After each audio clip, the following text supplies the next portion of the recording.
soon developed a reputation as hard-working, honest young crew members who stuck up for each other and for those who needed a champion. "Yeah, it could." Hjelmer waved at the jovial young man carrying a sledgehammer over his shoulder, and then went back to his coal scoop. He thinned the metal even more at the open end and bent it up first on one side, then on the other. Thrusting the formed piece into the water bucket, he watched it sizzle and steam. Just as he pulled it out, the steam whistle echoed across the flatland, announcing the end of the workday and the time for chow. Hjelmer's empty stomach rumbled in response. He banged the coals in the forge and shed his apron, making sure his heavy leather gloves were tied to the apron strings. Then he folded the equipment in half and stuck it in his wooden chest. If things weren't properly stowed, they had a habit of disappearing. He rotated shoulders nearly axe-handle width and rolled his grimy white sleeves over his arms, corded with well-formed muscles.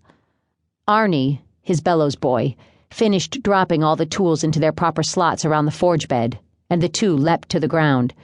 "See you tomorrow, Mr. Bjorklund." The boy sent Hjelmer a grin, showing one front tooth missing. The way the boy talked, Hjelmer had an idea the gap was compliments of the father the boy had left behind in Minnesota.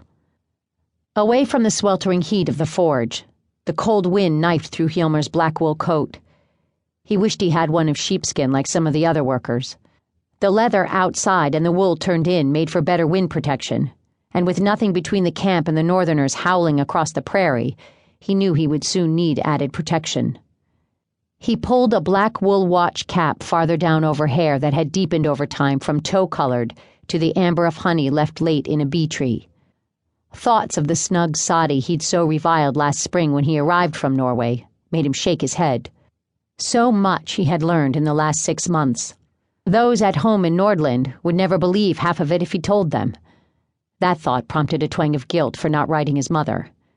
And that one reminded him of an even worse sin. He hadn't written a second letter to Penny. Asking her to wait for him had taken all the gumption he possessed, and now he'd let her down again. Visions of her sparkling blue eyes and curls that captured the sun made him sigh. He fingered her letter he kept in his pocket, so worn at the folds that he cradled the paper in his hands to read it again lest it fall totally apart. One letter. She had promised to write every week, and while he hadn't traveled that far, he did say he would answer, that he would keep in touch. He would come back for her, and they would build a building by the school to house their home and their store, with his own blacksmith shop set right next door.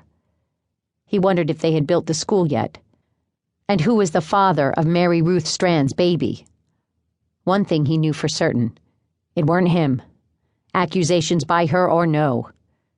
He knew what it took to make a baby, and he had never gone that far. Not with her or any woman.